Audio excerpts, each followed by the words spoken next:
Si te gusta la tecnología, viajes, autos, alta cocina, vinos y gadgets, llegaste al lugar indicado.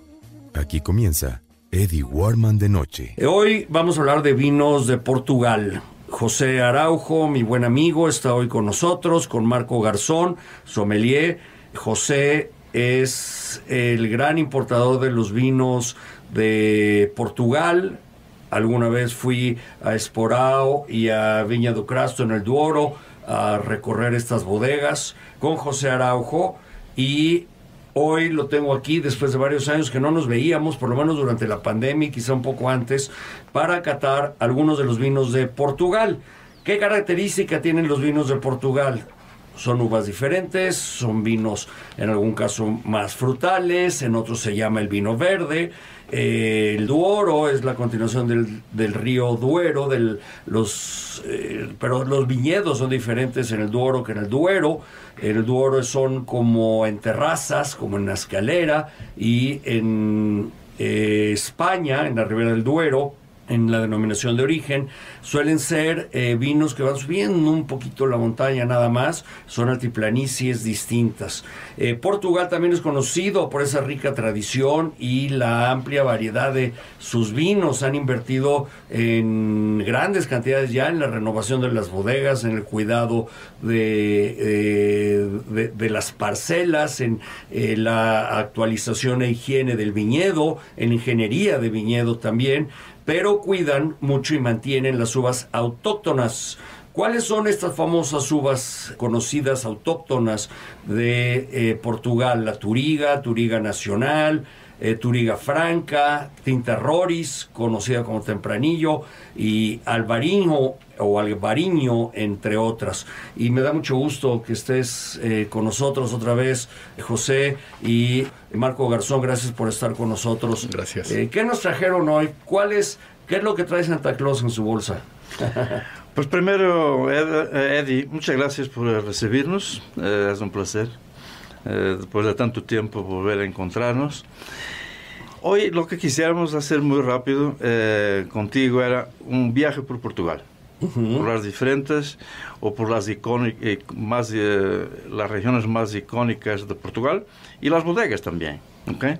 Entonces vamos a ir a la región de Vinho Verde, con una bodega con una gran tradición como especialidad de hacer los vinos verdes, que es a Veleda.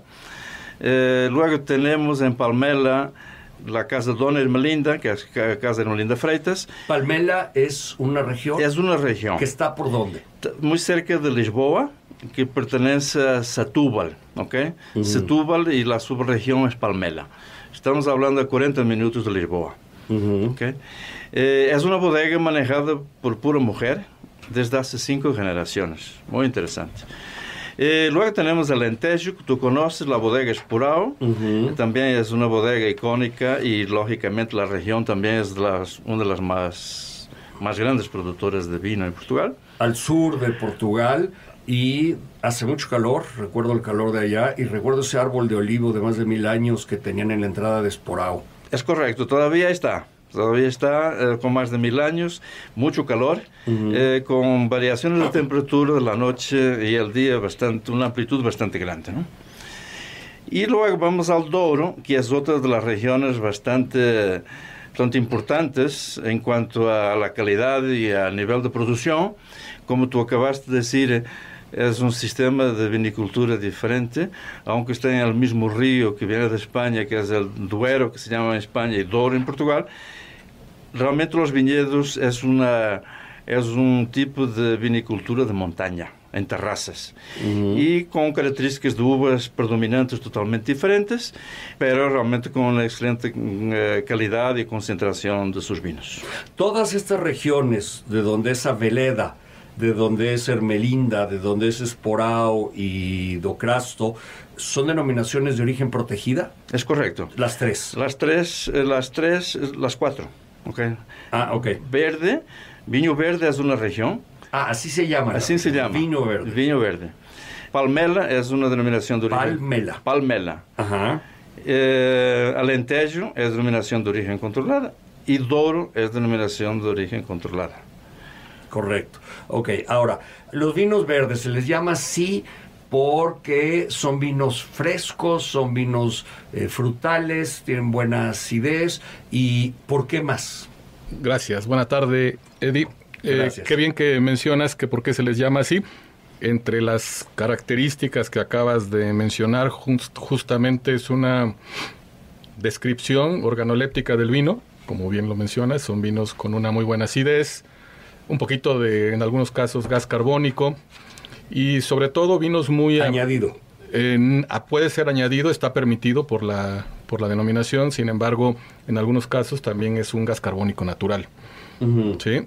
Se le llama viño verde por la región a la que pertenecen. Es la región a la que pertenecen y no necesariamente es un nombre que le deba al color del vino ni a la madurez de la uva, sino a la denominación a la que pertenecen. Es de ahí el origen del nombre de viño verde. Ok. Vamos, se ve verde porque el vidrio de la botella es verde, pero no es que sea un vino verde. No. Nuevamente, ¿por qué le dan esa categoría o esa clasificación de viño verde? ¿Qué lo hace ser verde? Bueno, en términos generales, así se le llama a la denominación y en gran parte se le debe al entorno, ¿no? Que es un entorno como una región, válgame la comparación, a nuestro Cuernavaca de la eterna primavera, en la que siempre encontramos paisajes verdes debido al clima, que es un clima templado, es un clima fresco. No es típicamente un clima que normalmente encontramos en cualquier zona vitivinícola, en la cual hay inviernos muy crudos o veranos muy cálidos. Aquí encontramos prácticamente una generalidad siempre de un clima templado y por consiguiente paisajes siempre verdes, ¿no? Ok. ¿Y cuál vamos a probar? Vamos a probar Abeleda Fonte, que es una representación muy típica de viño verde. Es un vino con mucha frescura, con una acidez bastante...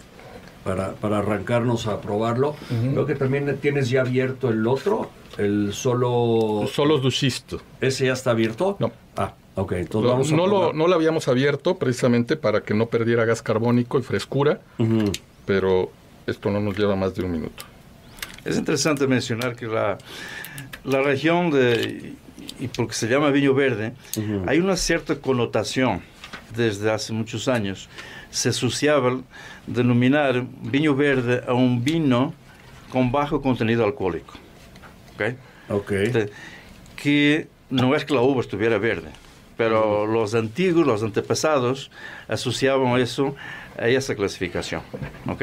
Pero realmente es el ambiente verde en el paisaje que lleva que le pongo el nombre de la denominación de origen de viño verde.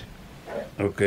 Este vino verde es de variedad Arinto, Loureiro, Trasadura. ¿Cuál otra? Tiene Fernão Pires también. Ok. Fernão Pires es una de las uvas también bastante plantadas en Portugal.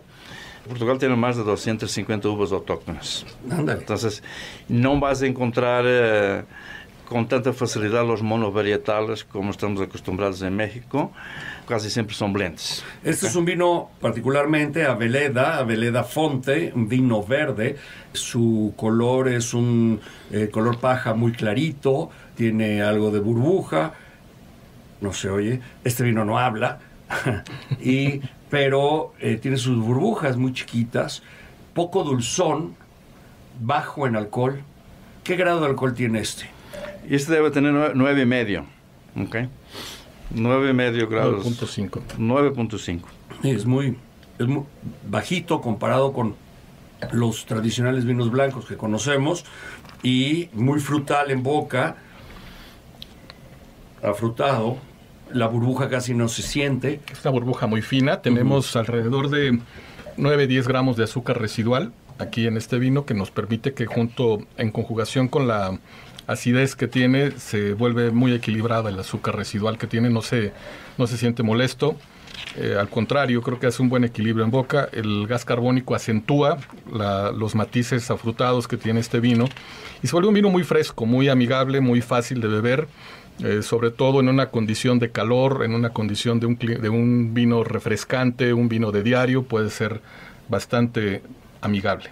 Y sí, comparado con el otro Abeleda Solos de Xisto, que es un 2021, comparado con ese, bueno, según la ficha técnica tiene 12,5 grados, el otro Aveleda versus 9,5, que eso es mucho, es un porcentaje importante, es un 20% casi. Ok, ¿te parece que para que no nos agarre la guillotina vamos a Ermelinda? Vamos. ¿Sí? ¿Aveleda es la región o la bodega? Aveleda es la bodega.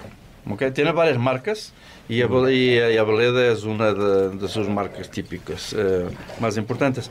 Y esos solos de xisto, sí te quisiera explicar el significado. Solo significa suelo. Ah, ok. Okay. Xisto significa pizarra, esquito. Es el tipo de suelo.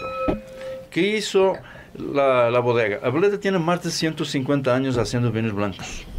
Tiene mucha experiencia. Entonces lo que hizo, decir, ok, yo tengo terrenos con mucho granito, porque al norte de Portugal, igual que en Galicia, hay mucho granito, pero también tengo mucho suelo de xisto, que le da otra característica y aporta mineralidades diferentes al vino. Que es lo que dirían limo en España, ¿no? Exacto. Entonces, por eso se especializaron, es decir, vamos a dedicar algunos lotes de terreno solo para esto, entonces son ya vinos con mucho más cuerpo, otro nivel de alcohol, etc.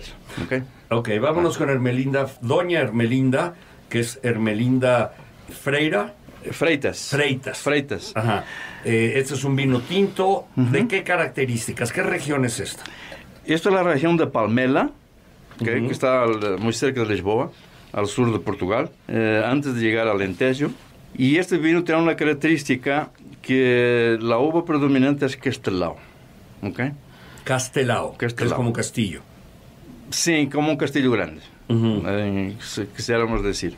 ¿Okay? Pero es una uva de mucha tradición en toda la parte donde está situada Setúbal, ¿no? Setúbal, la parte de Palmela, la parte centro, la franja central de Portugal. Es una uva muy característica y de las más plantadas de las uvas tintas. Ok. Tiene un bonito color, un rojo granate. Es un vino de qué tipo de fermentación. ¿Cómo pasan sus fermentaciones? Lo siento, un vino de cuerpo muy ligero en paladar. Todavía mucho por dar al abrir la concentración aromática, aunque ya lleva abierto más de media hora, ¿no? Más de media hora. Sí, es un vino que tiene un cuerpo bastante complejo en boca, desde mi punto de vista. Tiene una complejidad justo de lo que mencionábamos al principio de la plática. El ensamble de varios tipos de uva vuelven al vino complejo, entre notas frutadas, algunos torrefactos también encontramos también. Y el tipo de fermentación, al final tenemos una fermentación maloláctica, que un poquito para... Pero muy corta, ¿no? Muy corta para poder mejorar la acidez del vino. Tenemos 12 meses en barrica y 8 meses en botella. Continúo con los vinos de Portugal. Este es un Reserva 2021, un Esporao al sur de Portugal. Tenemos aquí la etiqueta en blanco y negro. Sobre te dice Reserva en un grabado stamping en rojo sangre o rojo vino. Unos monolitos son los que aparecen en esta ilustración. No sé si en la zona de Esporao hay monolitos.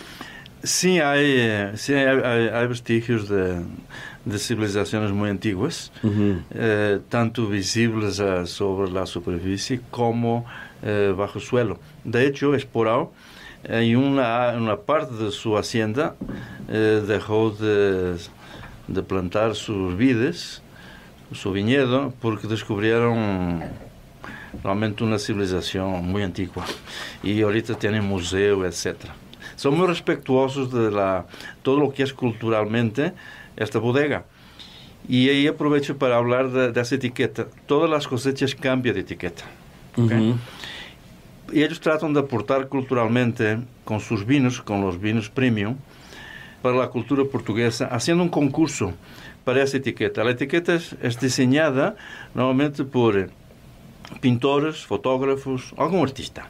Y eso está bastante interesante, ¿cierto? Porque es una forma de transmitir también obras de nuestros pintores, de nuestros fotógrafos. Está bastante interesante y esta es una de ellas. Fíjate que es un vino rico, también ligero en paladar, pero no es tan ligero en su paso largo, ligero en cuerpo, pero con tinta, deja buen cuerpo, deja una buena glicerina y tiene un rojo bastante atractivo, un color rubí, como el anillo de Ringo Starr en la película de los Beatles hace no sé cuántos años, cuando era niño.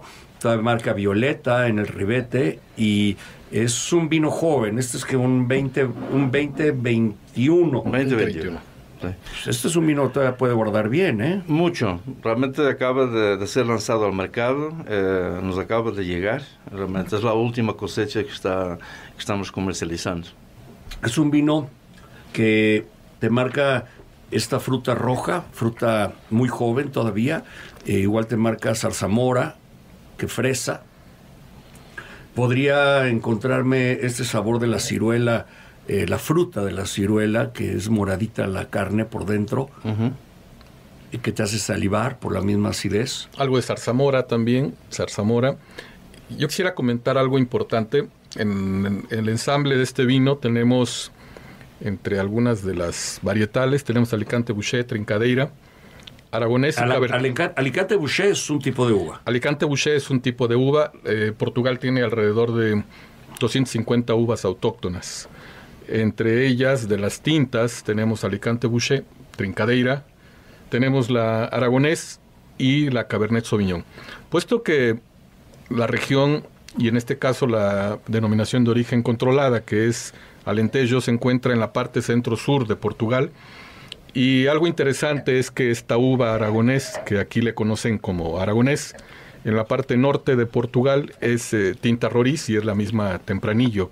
¿Y qué porcentaje tiene? El porcentaje realmente no lo tenemos en este momento aquí, no sé si José lo tenga. La bodega realmente es el que determina el ensamble, pero en una gran mayoría del ensamble está la Alicante Bouschet predominantemente en este vino. Fíjate que yo lo maridaría con carnes o platillos muy fuertes para contrastar. Porque esos platillos fuertes como un paté, por ejemplo, o como un guisado, un estofado, que normalmente en el sur no preparan esos estofados, pero en el norte sí, ¿no? Sí. En el sur es más fresco, más pescado, más productos naturales, más productos del mar, supongo.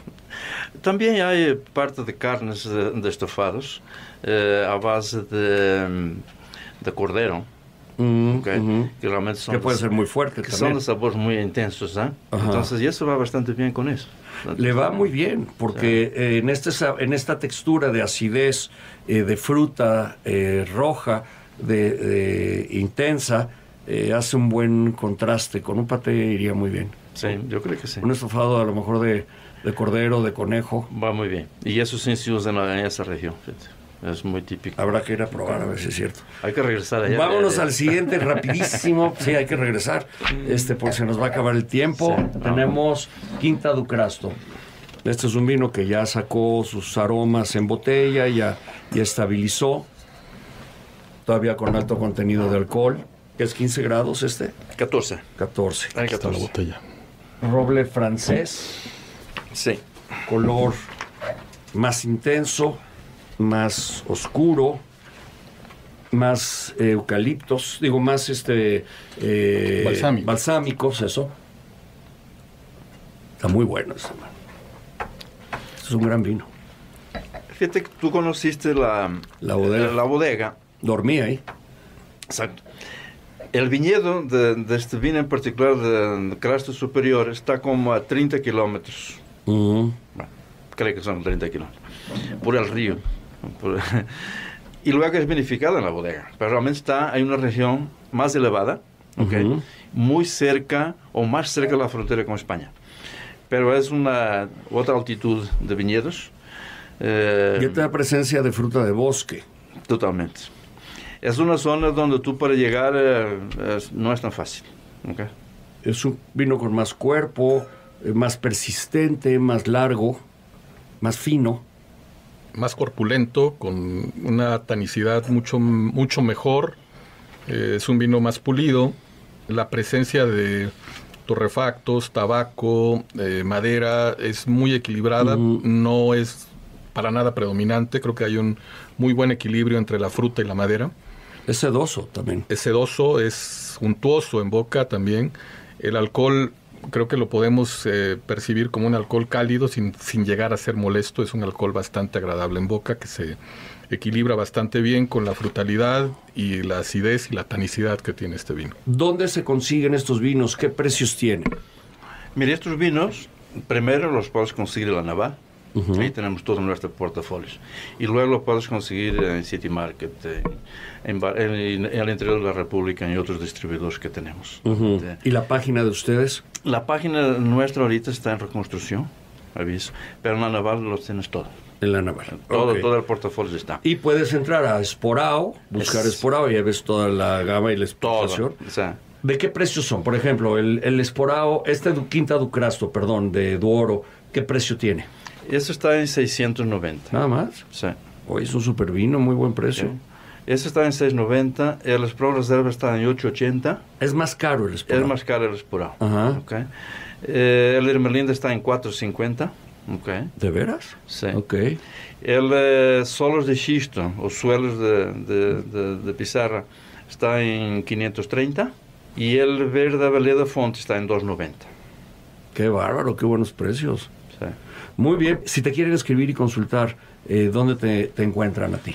Mi correo electrónico es mgarzon@douro.com.mx. Es el correo electrónico oficial de la importadora. Ahí estoy a sus órdenes. mgarzon @douro. Douro, como Duero, Douro. Douro.com.mx. Bueno, pues si le quieren escribir a Marco Garzón, él le va a contestar las dudas, si no escríbeme a mí, y si hay algo que le pueda yo transmitir a él, se lo paso. Marco, muchas gracias. Gracias a ti, Eddie.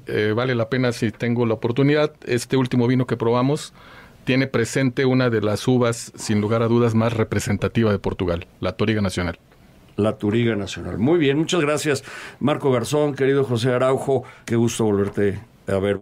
Y hoy comenzamos con otro capítulo de Refugiados e Inmigrantes, la historia de Ariel Volkovich, y es una historia que conmueve, que es de esas suertes de haberse visto beneficiada con el gran ángel que fue Gilberto Bosques, un embajador, un funcionario que consiguió miles de visas para que gente, judíos y no judíos, salieran de Europa a otros países, liberándose, huyendo, salvándose de los nazis.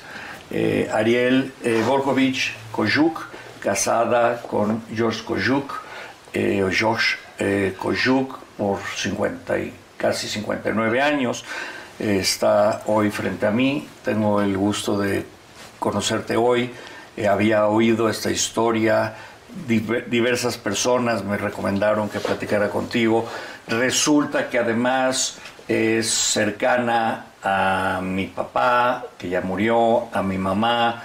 Y Ariel, bueno, pues esto me ayuda a tener una plática un poco más cálida, más suelta de lo que es este momento de la historia, y que tu hermana Danielle Wolfowitz publica en un libro que dice: esto no tiene ninguna intención más que dejar la memoria publicada. Así es. ¿Cuál es esta memoria? ¿Qué fue lo que sucedió? Vamos a irnos a 1939, cuando empieza la Segunda Guerra Mundial, o antes. Muy bien. Nosotros teníamos una casa de veraneo en Normandía, y de París, donde estábamos establecidos, donde yo nací, íbamos cada verano a la casa de Normandía, donde pasábamos las vacaciones. Las vacaciones escolares en ese entonces duraban 3 meses. Era todo julio, agosto, septiembre. Las clases se reanudaban a principios de octubre. Estando en la casa de veraneo, en el año de 1939, el 3 de septiembre se declaró la guerra entre Francia y Alemania. y por la invasión de Polonia. Francia era solidaria por un pacto.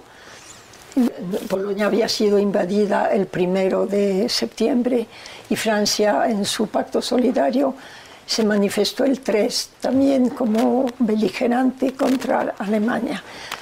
En ese momento mis padres optaron porque no regresáramos a París, sino que nos quedamos ya en la casa de Normandía. Papá sí iba a París por cuestión de negocios, pero nosotros ya nos establecimos allá. Empezaron a ver mis papás para que fuéramos a la escuela, ahí mismo en la ciudad se llama Cabourg, y a orillas del canal del mar, del canal de la Mancha. Y entonces mi hermano estuvo... hay una palabra, no la recuerdo, para que ingresara al ejército. De hecho, él había adelantado su servicio militar con el objeto de ya tenerlo listo y poder empezar sus estudios. Ok, concluir con esa etapa. Exacto. De servicio Justo obligatorio. Terminó y fue cuando tuvo ya que ingresar al ejército en forma formal, porque ya estaban reclutando. Esa es la palabra. Entonces ya se quedó en el ejército. Estábamos en la casa de Normandía, mi mamá, muchas de las palabras de las personas en paz descansen, no lo voy a decir en cada palabra, pero bueno, mi mamá, mi hermana la mayor, que me llevaba a mis 20 años, sus 2 hijos, los 2 hijos de mi hermana, pequeños a la sazón, Alain, Felipe, y mi hermana Daniel, le decimos Pasi de cariño, tía Clara, media hermana y mamá muy unidas, que estaba también con nosotros, y miembros de la familia que iban y venían a esa casa continuamente durante las vacaciones. Entonces era como una población familiar flotante ahí, pero los de base éramos los que acabo de mencionar, incluyéndome a mí, por supuesto. Ya empezamos a ir a la escuela, ya a formar nuestra vida, y en mayo de 1940 fue cuando llegó el tío Simón, que estaba trabajando en una fábrica de armamento, y el tío Simón dijo: yo veo mucho sabotaje en la fábrica de armamento, las noticias que llegan por radio no son verídicas, realmente los alemanes están avanzando mucho más de lo que se deja saber al público, y yo veo la situación peligrosa. Entonces, esto fue a principios de mayo de 1940, y mis padres optaron por dejar Cabourg y desplazarnos hacia el sur. Entonces, empezamos un recorrido continuo durante más de que fue todo mayo, todo junio y parte de julio. Avanzábamos despacio porque era una masa de autos, de carretas, de gente en bicicleta, de gente a pie. Que quería salir también. Que estaba huyendo ya. Teníamos 2 colchones arriba del auto porque ametrallaban. Ah, caray. Sí, y era población civil, pero sí la ametrallaban. Entonces, con los aviones. Sí, sí, que pasaban ralito. Llevamos lo que pudimos en la cajuela, que puede caber, ¿no?, algo de ropa, y así nos fuimos, dejamos todo atrás.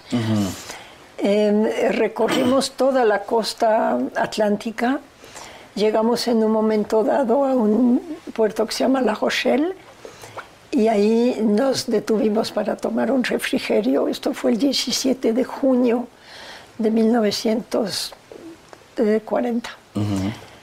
Y cuando entramos, me impresionó mucho. Yo tenía 8 años, lo recuerdo como si fuera hoy.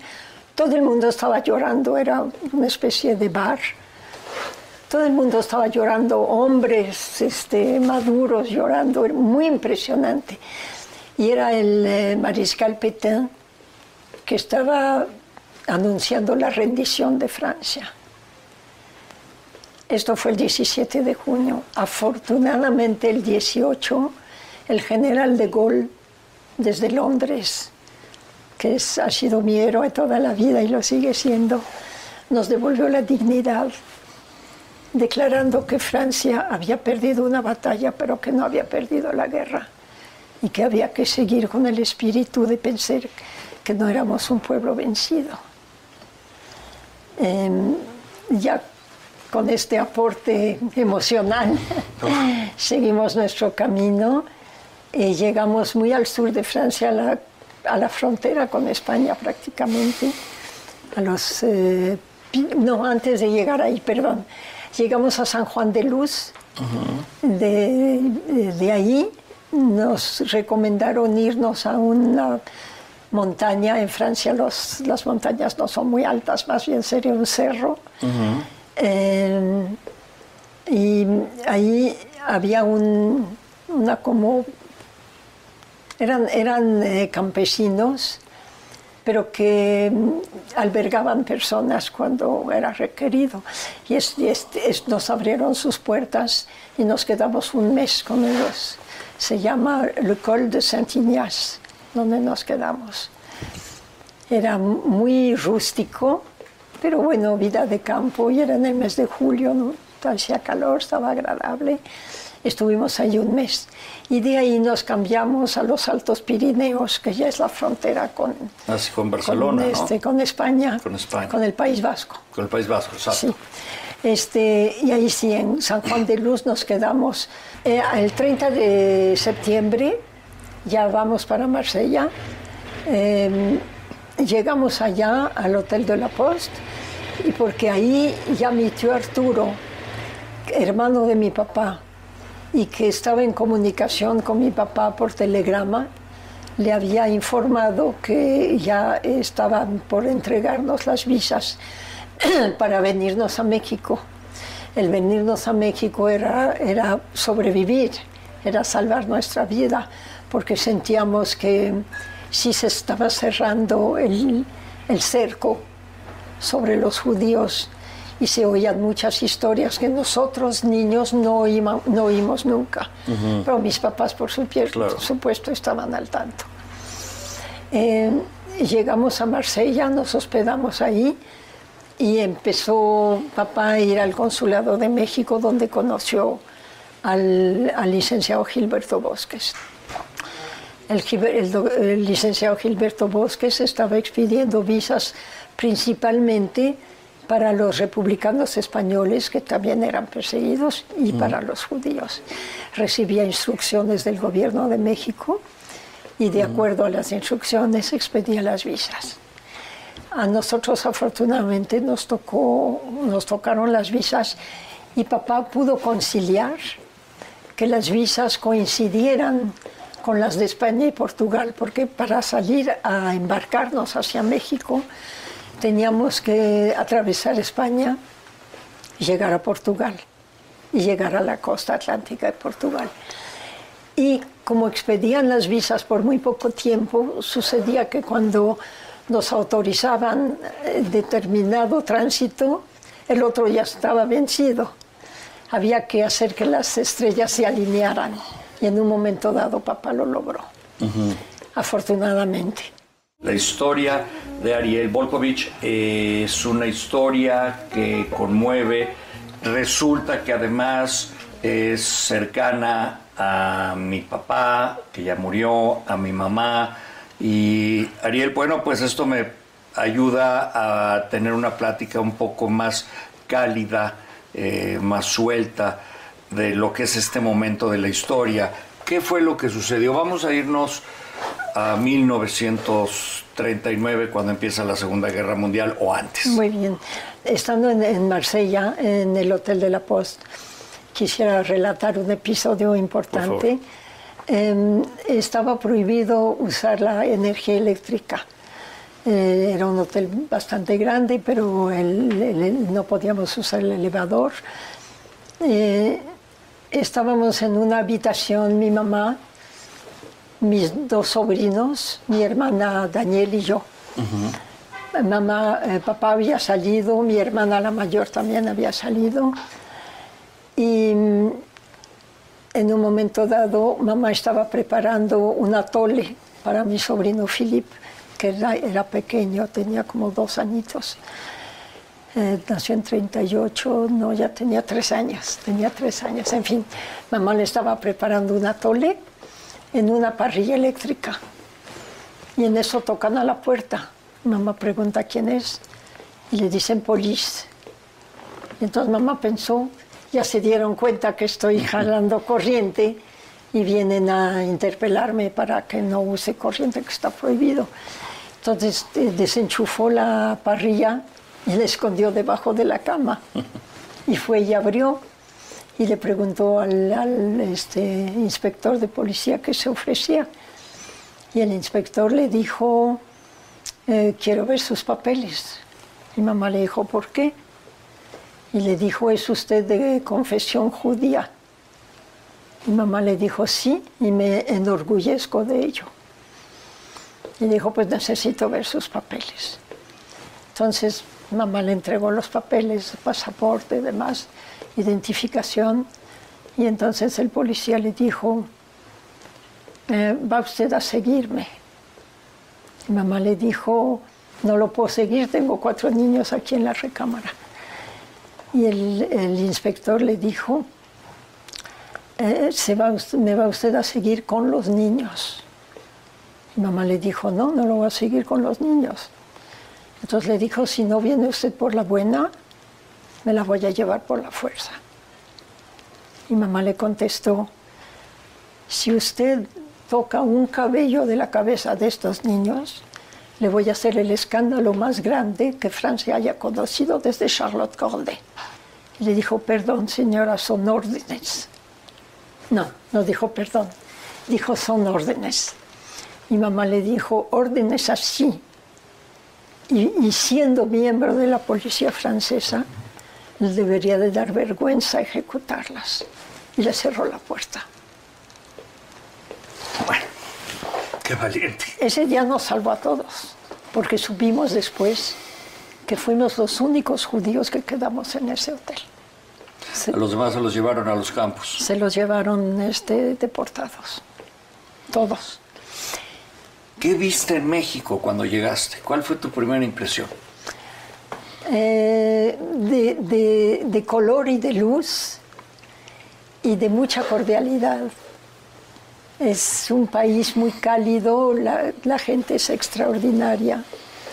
Veracruz es bello, como todos sabemos. Estuvimos en el café de la parroquia, en el malecón. Recuerdo a Veracruz de veras como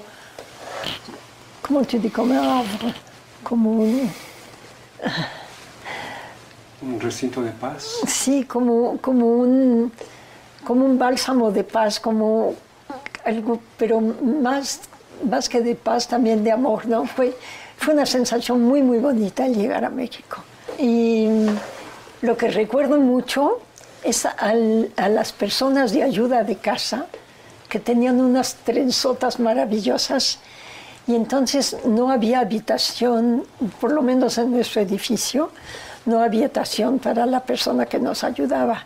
Ella tenía su recámara arriba, donde estaban los lavaderos y había jaulas para tender la ropa. Y cantaban la Feria de las Flores y cantaban boleros. Y antes de aprender a hablar español, aprendí las canciones. Y era sensacional. Todo eso no lo había visto nunca en Europa. ¿Algo que te gustaría agregar, Ariel? Que le estoy más que profundamente agradecida a México, que nos abrió los brazos y nos los abrió en un momento en que se trataba de vivir o ser exterminado en las peores condiciones, atrocidades infrahumanas que se cometieron en ese entonces. México ha sido un país de luz y de resplandor. Me permitió criarme aquí, educarme aquí, casarme, tener a mi familia y verlos a ellos ahora salir adelante. Agradecida con ustedes por esta entrevista y la oportunidad de agradecer a México con todo mi corazón. Te agradezco yo la plática. Estás escuchando el podcast de Eddie Warman. Hey guys, it is Ryan. I'm not sure if you know this about me, but I'm a bit of a fun fanatic when I can. I like to work, but I like fun too. It's a thing. And now the truth is out there. I can tell you about my favorite place to have fun. Chumba Casino. They have hundreds of social casino style games to choose from with new games released each week. You can play for free anytime, anywhere. And each day brings a new chance to collect daily bonuses. So join me in the fun. Sign up now at ChumbaCasino.com. No purchase necessary. VGW Group. Void where prohibited by law. See terms and conditions. 18+.